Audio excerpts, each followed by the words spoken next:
Hi there, and welcome to the inaugural recording of Adsum, a weekly recap of the week's biggest political and environmental news. We're your co-hosts, Aaron Danowski. And Jon Snow. Before we start, a quick word on the format of the show. We'll start with John and I sharing some information on the top news stories of the past week, followed by an in-depth analysis of a specific issue each time that we talk. In this week, for example, we're going to be discussing Initiative 732 on the Washington state ballot, which calls for a carbon tax on carbon emissions in the state. Finally, we'll end with our discussion on what to watch for next week, as well as highlighting a book or a documentary that might pique your guys' interests in the week ahead. We start with a recap of the week's news, starting with the fallout from Hurricane Matthew in Haiti and North Carolina. Over 1,000 people were killed by Hurricane Matthew in Haiti last week, and as aid organizations rushed to provide services to affected areas of the southern coast, the threat of a cholera epidemic looms large. The Washington Post reports that more than 1.4 million people are in urgent need of humanitarian assistance, and over 120,000 families have had their homes damaged or destroyed by the storm.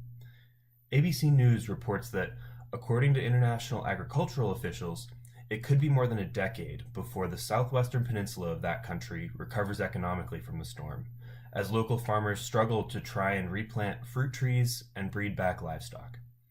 Meanwhile, in the United States, the death toll has risen to 39, and millions of livestock housed at factory farms across North Carolina are feared dead after massive flooding in that area. Billions of pounds of untreated livestock waste have been spilt into the flooded areas, threatening public health for years to come.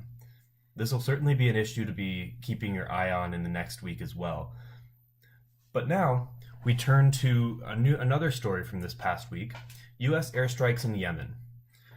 The U.S. fired missiles at Houthi rebels in Yemen from a U.S. Navy ship earlier this week, marking the first time that the U.S. has engaged directly in the ongoing conflict in that country that has lasted for over 2 years.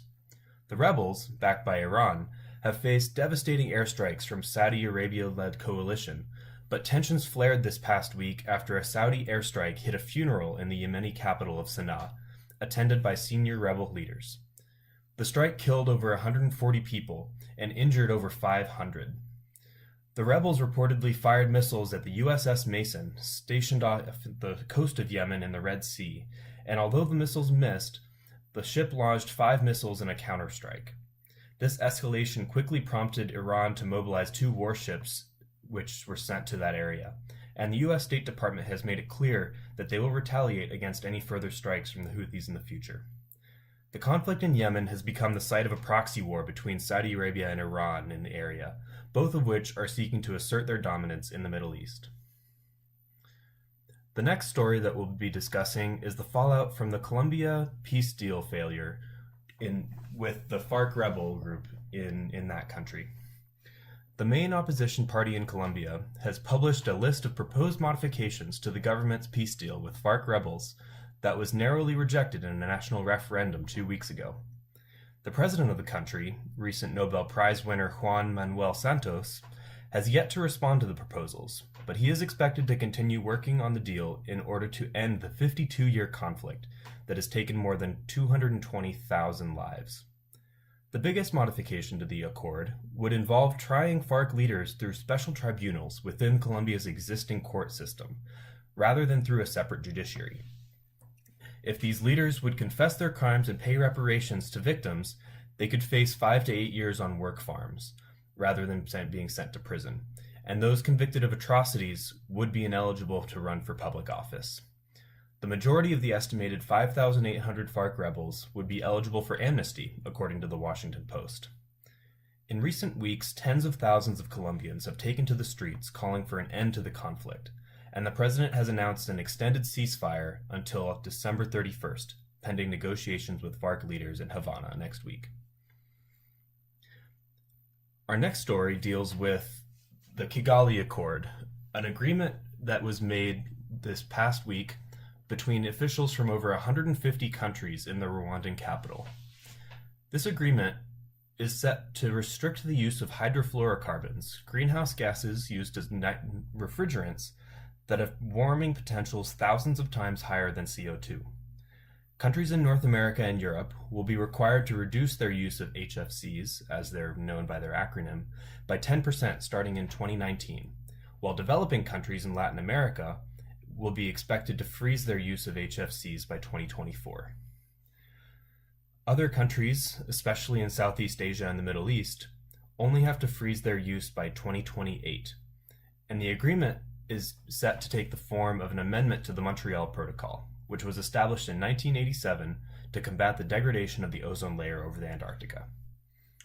Supporters say that the deal builds upon the Paris Agreement agreed to last year that will combat climate change by reducing greenhouse gas emissions, while critics decry the agreement as a last-ditch effort to cement President Obama's climate legacy, and that it is far too lenient on countries like China and India, which won't have to start decreasing their use of HFCs until 2028 and 2032, respectively.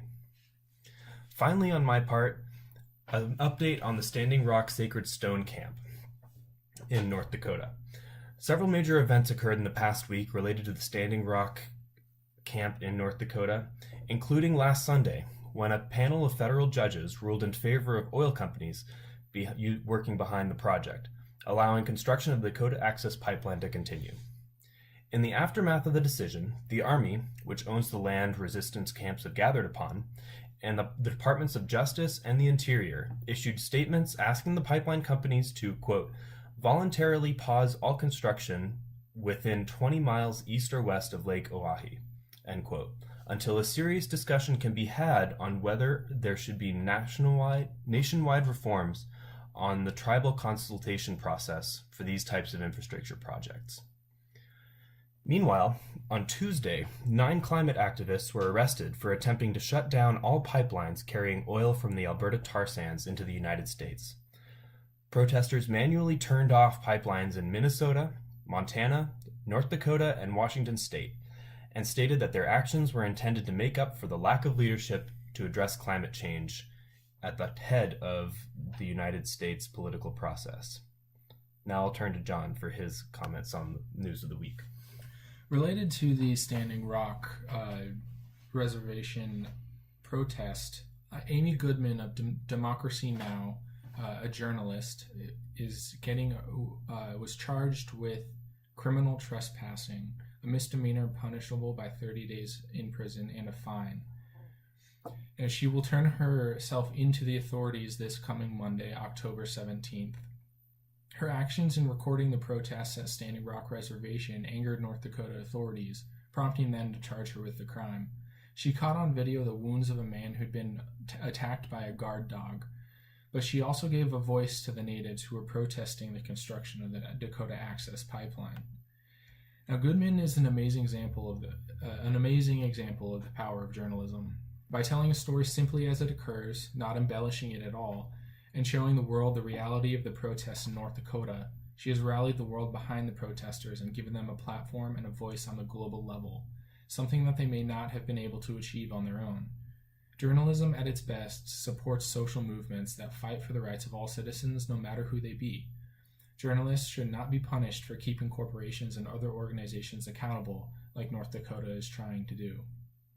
Goodman was well within her rights as a citizen to act the way she did, and the guards with the attack dogs were certainly not.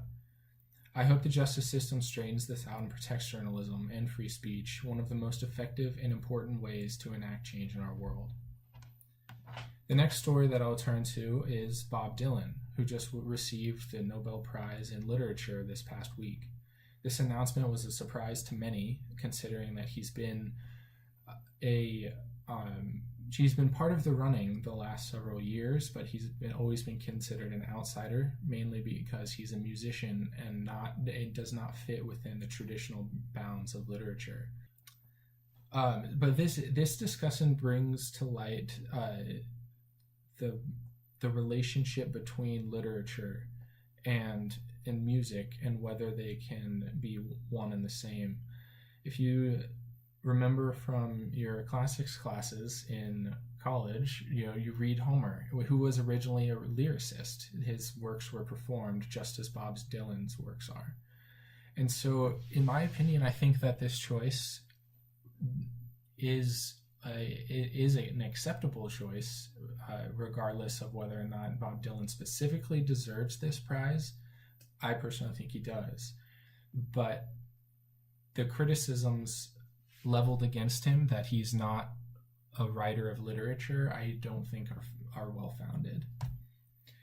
And so as we turn on to our main issue that we're going to be discussing today, which is the ballot initiative 732, which will be on the ballot this November in Washington state, that it seeks to cut carbon emissions through a tax that will increase over time. It might help curb carbon pollution, but it will also set an example for the rest of the country to follow in order to curb the effects of climate change. But we have to ask, is this marginal decrease in carbon pollution worth it? The tax is not nearly enough to make much of a difference. So is implementing this tax a good idea?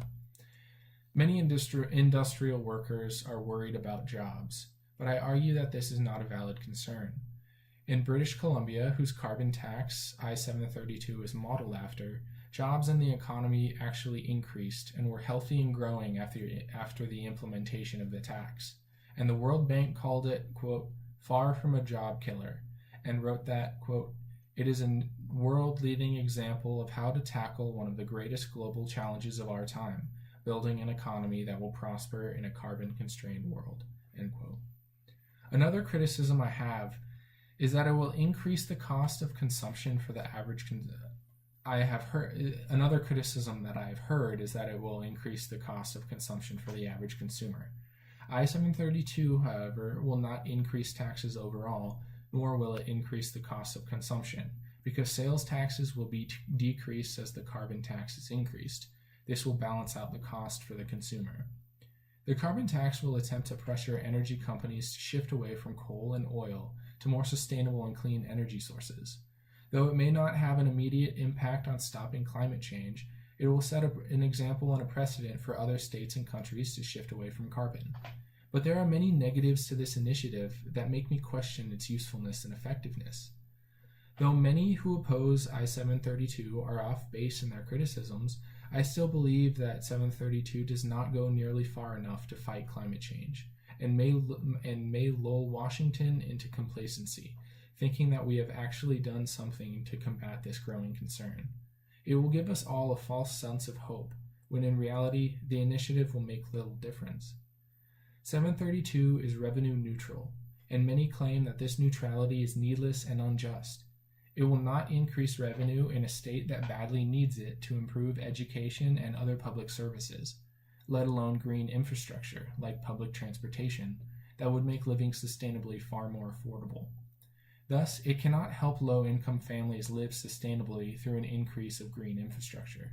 By not increasing funding for a new, greener infrastructure, carbon-based systems already in place will be allowed to continue their dominance. The tax itself, starting at $15 a ton, increasing over the years to a cap of $100 a ton, is extremely minimal. It is not enough to truly force energy companies to move away from fossil fuels to cleaner energy sources. One counter-proposal that has been suggested is a cap-and-trade program inspired by California's success. This program gives incentives for decreasing pollution and building greener infrastructure. Many experts say this is a program that will be a better option for fighting climate change and building a cleaner, more sustainable world. These powerful drawbacks of Initiative 732 are enough to make me skeptical of the benefits. I do agree that climate change needs to be fought with better legislation, but Initiative 732 does not go far enough in this tax, nor will it increase revenue at all, and so it will do little to fight climate change. The only positive that I can really argue for is that it will hopefully set a precedent for other states to follow in suit, passing legislation to increase carbon taxes. But Washington's proposed tax is a weak attempt at change. Legislation aside, I would like to push for an increased awareness of other actions that we all, especially college students and alumni, can take in fighting climate change, divestment from fossil fuels. At Gonzaga, where I am a student, there is a group pushing for administration to divest our endowment from fossil fuels and reinvest in cleaner energy and more ethical companies. This is a powerful financial strategy that, if colleges around the country all make an effort to do so, will cripple energy companies who choose to continue to pollute our planet for the sake of greater profits and force them to change their businesses to be more sustainable and clean. And I like to get Aaron's opinion on this because he is pretty involved with that divestment movement on campus.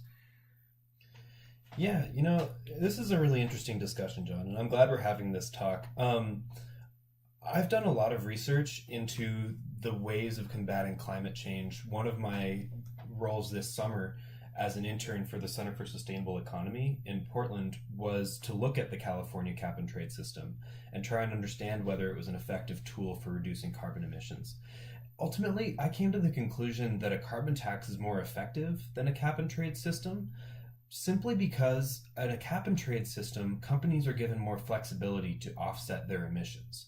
In many cases, companies push for a cap and trade system in order to make it easier for them to continue to emit higher levels of pollution, arguing that, for example, climate change is a global issue, that simply emitting emissions at a site in California or Washington doesn't necessarily mean that that emission isn't any more or less important than an emission that would take place somewhere else.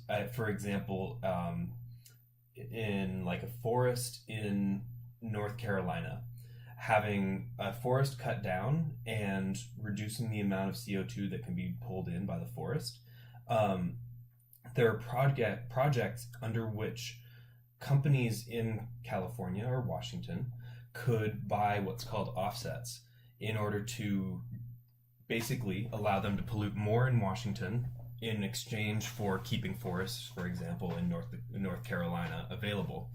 So at the end of the day, I think I agree with you in saying that I-732 doesn't go far enough, but I still think that a carbon tax is the best way of addressing the issue of climate change. The other thing I'd like to say about this issue is that ultimately, for it really to be effective, it has to take place nationwide or ideally globally, because otherwise, by increasing the cost of fossil fuels, increasing the cost of energy, you're incentivizing businesses to leave the state in order to go elsewhere and take their jobs other places. Politicians don't like hearing that stuff. If they see it as, if the companies see it as advantageous to leave Washington state and to go to Idaho or to go to Oregon, if that means that they're going to have to pay less either in carbon tax, revenues, or that it'll just be easier to deal with than a cap and trade system here. Regardless, I think that that's a powerful incentive that needs to be considered when it comes to crafting this kind of legislation. Yeah, I think that part of the argument for the cap and trade system is that it increases revenue, whereas this I-732 does not. And increasing revenue for building better, cleaner infrastructure is part of the process to transition to a more sustainable economy. That's very true. One distinction that needs to be made is that carbon taxes don't necessarily have to be revenue neutral. In this case, I-732 is specifically designed to be revenue neutral in order to appeal to the conservative kind of crowd who are interested in addressing climate change. In certain ways, I think that this legislation is kind of what you were talking about there at the end of your piece.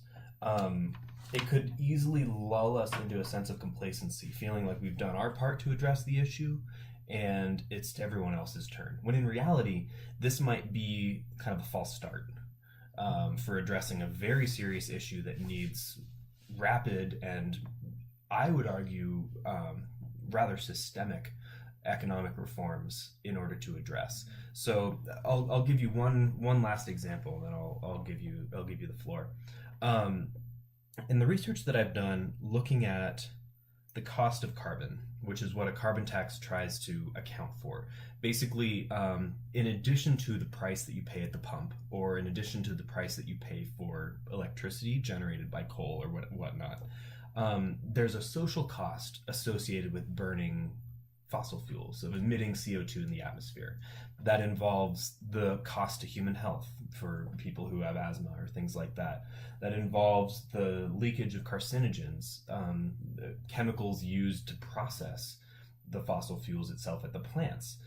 It involves the environmental degradation, intrinsic to the process of extracting the oil or the gas or whatnot from the Gulf of Mexico or the Bakken oil fields or what have you. Scientists and economic experts are strongly divided when it comes to calculating what the true social cost of carbon is.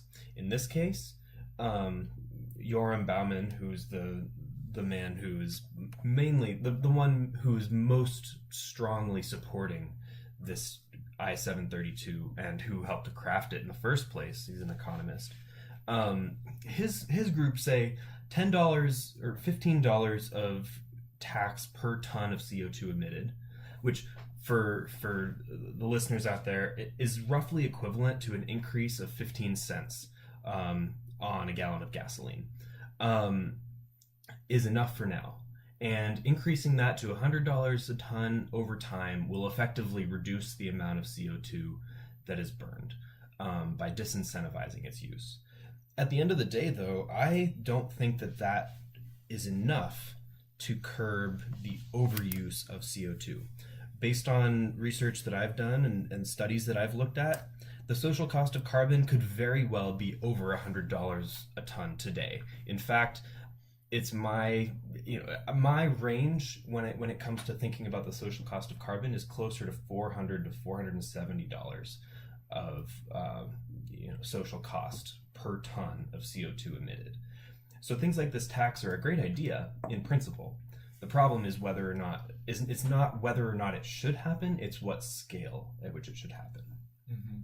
Yeah, and I definitely agree with that. Like, the Initiative 732 doesn't go far enough, but then it becomes a question of how far can we push it and make it still pass. And you bring up the fact that being revenue neutral is a way to try to appeal to conservatives. And I find that a really interesting part of this initiative, because it doesn't actually decrease taxes, which is the goal of a lot of initiatives. It just shifts them somewhere else. And so as far as attracting conservatives, I don't think that being revenue neutral is really addressing that at all, because it's not going to be decreasing taxes. It's just going to shift them somewhere else. And especially with the risk of shifting the taxes elsewhere and decreasing jobs, I don't think that that's going to be very attractive to conservatives. But then again, with the job question, in British Columbia, where this initiative is originally based off BC's initiative that they passed, I think, in 2008. Since then, the economy and the jobs of British Columbia have grown more than anywhere else in Canada. And so if this is if that continues, I don't think that the worry that passing this initiative in Washington would hurt jobs or hurt the economy, I think it's relatively unfounded. But that doesn't mean that it should be passed, because there are other options that might be better. And when I brought up the cap and trade system, I brought it up in the context of an alternative to this specific initiative. I do agree with you that just a basic carbon tax that is far higher than this Initiative 732, that would be a better option for decreasing carbon emissions. But it might not be plausible right now in our current economic and political environment, but that doesn't mean that we shouldn't fight for it. Yeah, and I guess at the end of the day, that's the big question around this is this enough to merit voting for? It's kind of ironic. Neither of us are Washington State voters, so at the end of the day, neither of us are going to get the chance to weigh in on this. But many of our friends are, and many of the people listening to this are indeed, Washington State voters who are interested in, addressing the issue of climate change. And I think you're right to bring up the point of, recognizing political feasibility. This is a step in the right direction. Is it everything? No, of course not. But it's better than nothing. I go back and forth on it, though. I think that one of the really important things to consider in just the broader, when thinking about adapting to a warming planet, when thinking about adjusting to climate change around the world, the important thing to realize is that it's going to cost money. It's going to cost trillions and trillions of dollars in creating new public infrastructure, changing the way that we travel, shifting the way that we build houses and buildings and things like that. Even, all the way down to the notion of how much we consume. Or lifestyle changes. Yeah, exactly. I see climate change as a lifestyle issue, not a technological issue.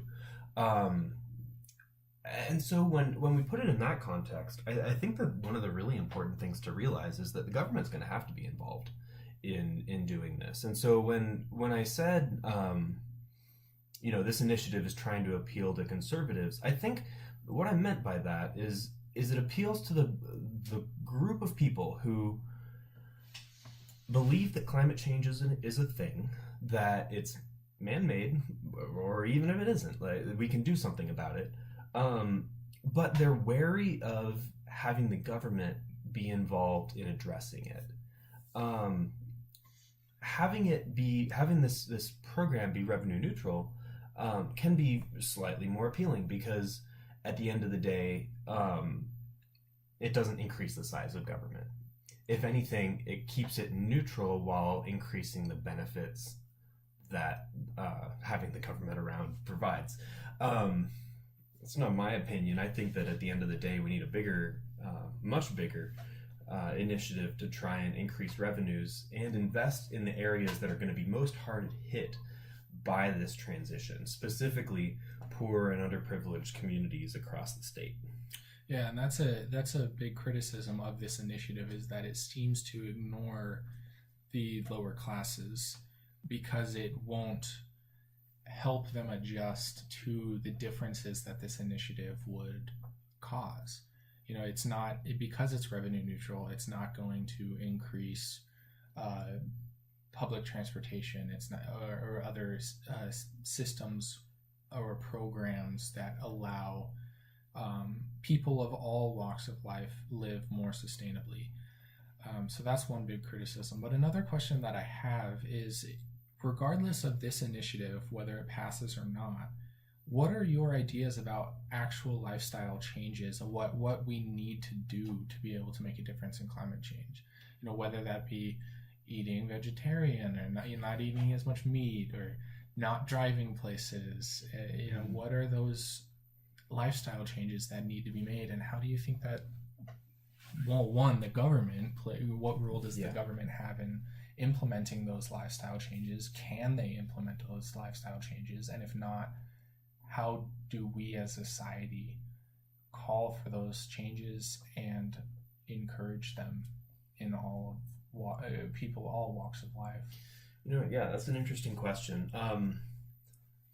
I think I'll start by drawing from an article I read earlier today by Bill McKibben, who's the founder of a group called 350.org. It's one of the foremost environmental organizations, actually the organization that founded the divestment movement that John referred to earlier, and that the student group at Gonzaga that I'm partially affiliated with is working through. But he talked about, in this article, how he's been asked this question of, what can I do about climate change, thousands of times over the course of his time since the late 80s, saying that climate change is real, that it's something we need to address, and that it's important. And when he was writing, his basic takeaway was this idea that changing your light bulbs is great. Eating local or eating lower on the food chain, eating more fruits and vegetables rather than meats. Those are great things to do. But at the end of the day, he thinks that the best thing that any of us can do to fight climate change is to join the environmental movement, to become part of a bigger force that's pushing for society to take these issues seriously. I'll give you one example. He was talking about how 2 years ago now, I think, 400,000 people marched through New York City in the People's Climate March. That was a big event.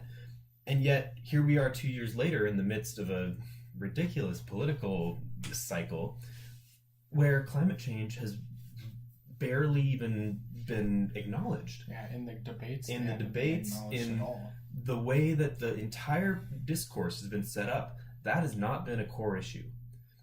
And the only way that it will become a core issue is if enough people stand up and say, this is what we're voting about. When I was talking earlier about those climate activists who shut down 5 pipelines from Canada, piping tar sands oil down to the United States for refinement.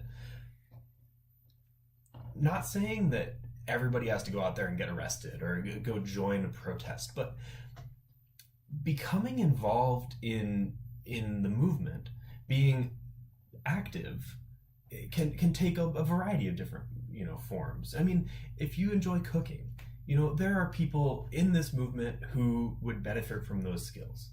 If you're really good if you're a lawyer, you can donate pro bono to the defenses of these individuals who have been arrested. If you're just a college student, or if you're a mom or a dad, you can take an active role by educating your peers and your kids about the importance of these issues, how these issues aren't things that sit on the back burner. They're not issues that take a back seat to national security or jobs or what have you, education, public health.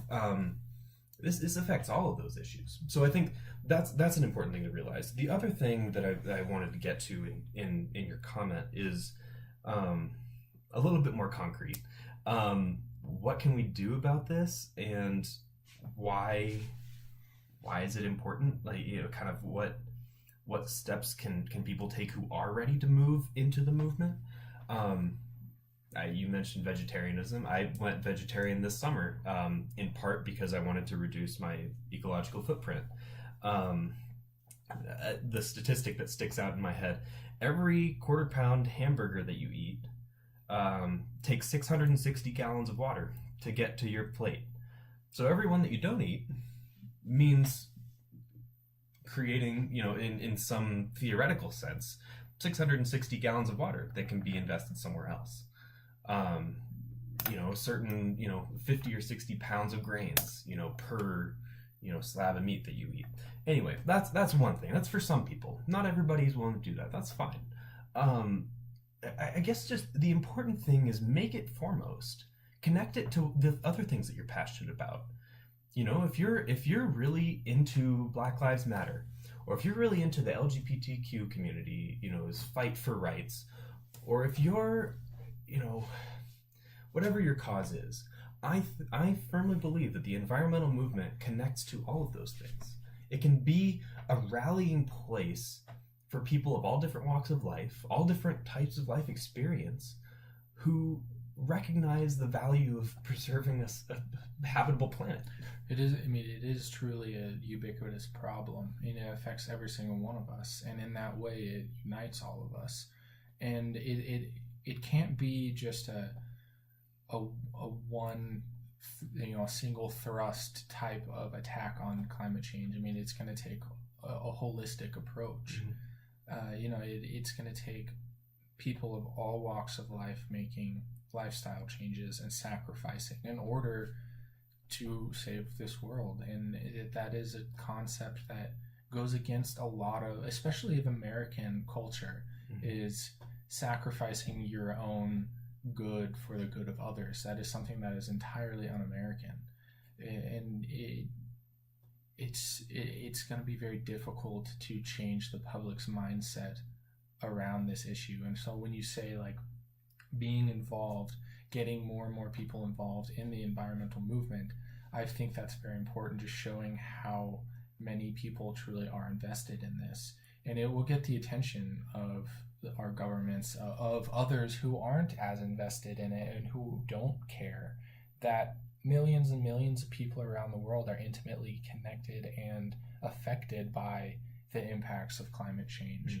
You know, one of the anecdotes from that article that you referenced from Bill McKibben that stood out to me is that he was asked, you know, why should someone come to these rallies? I mean, it takes lots of gasoline to drive there. You know, it creates carbon pollution for those 400,000 people to come to New York City. Yeah. And he said something along the lines of that it's important to come regardless of the actual, you know, practical carbon outputs that going causes, because that movement, that gathering is going to make the biggest change possible, because it's going to inspire others to join, it's going to make noise, and it's going to get people's attention. And so the more people who are involved from all areas of life, not just the hippies and the liberals who are involved in the environmental movement, we need all people to make those sacrifices and make that effort. He said something along the lines of that's the smartest carbon investment you can make, you know, or the highest yield carbon investment you can make, making it out to some of these events. I mean, I encountered that firsthand this summer. I went up to an event organized by 350 called Break Free Pacific Northwest. It was in Anacortes, Washington, all the way on the kind of the northwest tip of the state. And it was a gathering place where I think a little over 2,000 people gathered from all over, you know, the western half of the United States to protest and call for a just transition away from fossil fuels. And inherent in that was the fact that in Anacortes alone, 2 refineries, Shell and Tesoro, oil refineries there, provide, I think, something up to the order of like 900 jobs, support over half of the town. If we pull the plug tomorrow and say we're not going to use any fossil fuels and it's time to transition, those people are left out to dry. This community, which is integrally invested in the issue of, you know, of energy, is left unprepared for the new future that they're facing. Same thing in West Virginia and in places where coal has historically been mined. And so that gets back to the point we were talking about earlier about revenue positive, you know, efforts. But I think at the end of the day, it was funny listening to what people were saying about that protest, because part of the protest was, yes, people driving there in their cars. A lot of people were there in kayaks. People are saying, well, kayaks, it's basically oil. It's, you know, it's plastics. Look at those silly environmentalists, acting all high and mighty on their high horse as they, you know, paddle around in oil products. You know, how hypocritical of them. One guy even showed up and he was in a boat and he was talking, he, you know, had this big cardboard sign that he had up there that was talking about, you guys are a bunch of hypocrites and you just go home. And on the other side, of course, is Trump 2016. But, you know, I think it's interesting. The best phrasing I heard about how to understand that tension is that we're not separate from the system. The system as it currently exists runs on fossil fuels. We're not exempt from that. And actually in this article, Bill McKibben talks about we aren't called to become monks, you know, living a hermit-like existence away from society. That's not going to solve anything. You know, what's really going to solve things is ordinary people, neighbors, friends, kids, coworkers who make this priority and who say, you know what, I am a part of this system, and I am part of the problem, and I'm going to do my part to move us forward. We're never going to reach, it's never going to be perfect, but the issues are too real to ignore at this point. At this moment, we are at, I believe the latest estimate was 1.3 degrees Celsius warmer than in pre-industrial times. Parts per million CO2 in the atmosphere went over 400 this past year. And to give you kind of a notion of how bad that is, a study that was put out by a scientist named James Hansen talks about how the level of CO2 that's permissible, that is some great quote, like, the environment under which humanity can thrive, that environment can only be maintained at 350 parts per million or less. That's where the organization 350 gets their name. We're not going below 400 for the rest of our lives, you and me sitting here.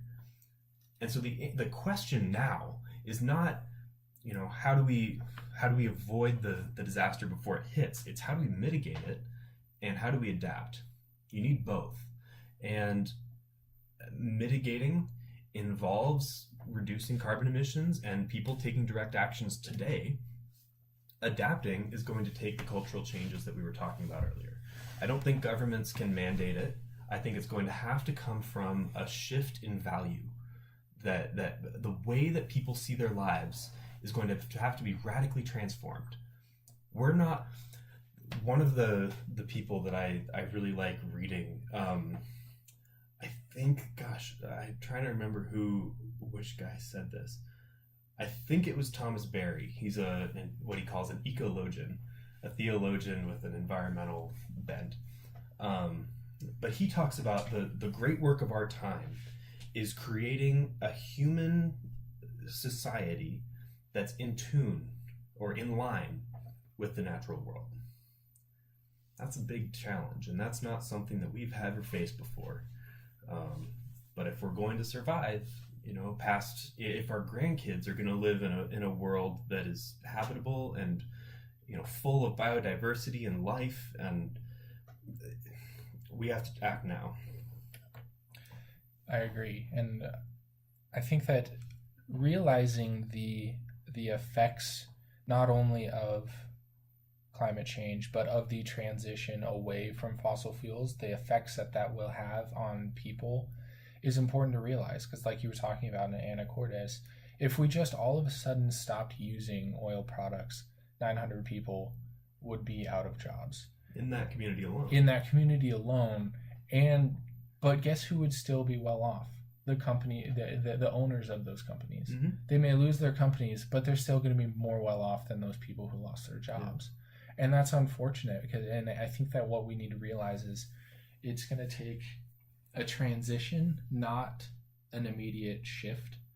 And through that transition, we are all going to have to make sacrifices in order to raise up and support those who are very negatively affected by the transition away from fossil fuels.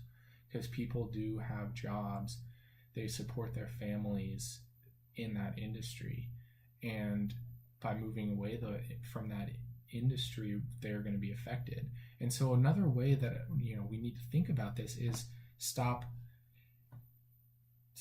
these fossil fuel companies from being fossil fuel companies and turn them into energy companies and clean energy companies, because they have the capability to do that. It's just not as profitable for them, and so they're not doing that. But if they chose to make that transition away from fossil fuels and into cleaner energy, we'd all be better off. They may take a significant hit in their profits. They're still going to be billionaires, though. They're just not going to be, instead of being in the top 100 of the Forbes 400, they're going to be just in the top 400. And it's like, and that might be a bit of an exaggeration, but it's still part of the process, is realizing that we do have the capability to shift away from fossil fuels. I think it was just Germany. Was it Germany who just decided it made it 2030 a goal? In 2030, yeah, German lawmakers just decided that by 2030, vehicles produced in Germany will not be allowed to have internal combustion engines. Any vehicles produced at that point onward have to be electric or, maybe fuel cell or what have you. No internal combustion engines. That's a serious response. I think to your point that you just made, one of the critical things to be aware of is the fact that the only reason why fossil fuels are so profitable for these companies is because the price that they pay is so low. That's the idea of a carbon tax, right? Increasing the cost of carbon to make it less profitable for these companies, which will shift the market incentives for them to invest in other types of energy. Now, the important thing is not shifting from one unrenewable energy source to another. I'm opposed to things like nuclear power, which I believe are just another type of unrenewable resource with a much longer time frame associated with them. It's not a matter of how safely you can, create a nuclear, site and, get energy from it. It's what's the fallout, no pun intended, from the errors that are made, and what's the fallout from the waste that's created, and how is that going to affect us over the next 10,000 years? I mean, that's an incredible timescale to think at, but that is a perfect example of extending the way of thinking that we have today forward. I think that the key is going to have to be shifting our way of understanding the value of the planet and the value of biodiversity and the value of ecological systems as they exist. We live in a complex system where we're integrally linked to the Earth and to the planet and to the well-being of so many other beings out there, whether they be animal or plant, or other human being. The crucial thing is recognizing that just because we don't pay the cost of burning these fossil fuels doesn't mean that the cost isn't borne. It's just not borne by us. And if we're really going to transition, like we've been talking about, the important thing is making sure that a true value shift occurs rather than shifting just from one unrenewable resource to another. That seems like the easier step. We can't go for what's easy. We have to go for what's right. And what's right oftentimes requires sacrifice. What's that Lord of the Rings quote? It's like where Gandalf is talking to Frodo, and Frodo's like, I wish these things had never happened. And Gandalf says, so do all who live to see such times. Yeah. But the important thing, I can't remember exactly. Yeah, but something like it's what we do with them. Yeah, but it's what we do with the time that's given us. Given to us. And I think that's what we're talking about here. Is we haven't chosen to be born in this time. We didn't choose to have these problems. These forced upon us in some of these ways. Yeah, that too. But it's what we choose to do, and that's where the idea of getting involved in movements takes place, takes front and center stage, because that's a choice, and that's a continual choice. You don't just wake up one day and say, you know what, I'm gonna go protest, or you know what, I'm gonna contribute financially, or you know what, I'm gonna get involved and try and minimize my use of plastics. That's a choice that evolves, that you get to a certain stage in your life and you decide, yes, this is important to me. This is something I'm going to prioritize, and from here on out, I'm going to do what's right, not what's easy. And I think getting involved in movements that you're passionate about is very important, especially in these very, very significant issues. And it actually reminds me of a story or an experience I had this past summer with a professor who told me that our generation is really lazy and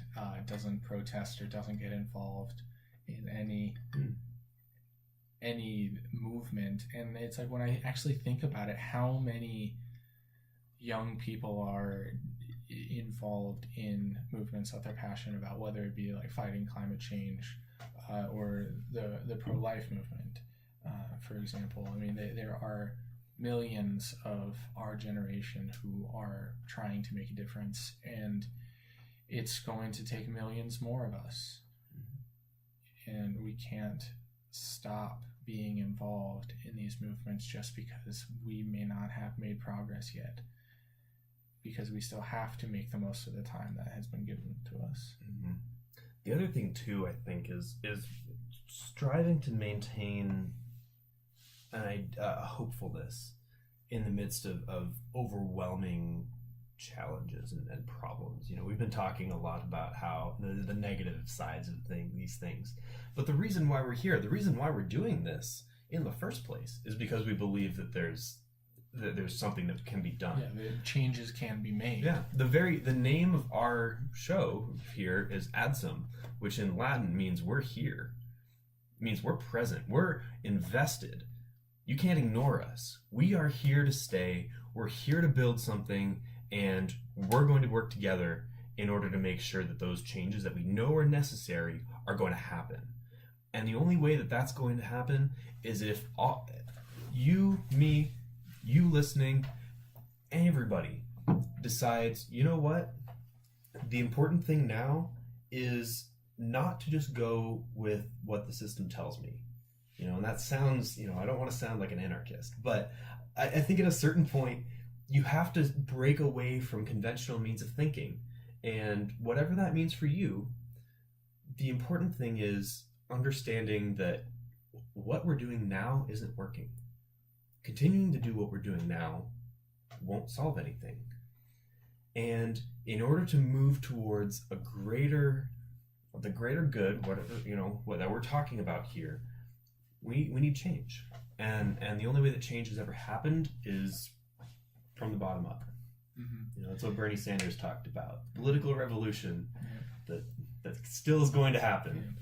And our role in this, you know, what our vision is for this podcast and for our writing in the future that we'll hopefully be publishing, is to provide a voice for these ideas and these movements that we think are important and are passionate about, and, you know, talk about these ideas and discuss them and help change the public's mindset about these issues.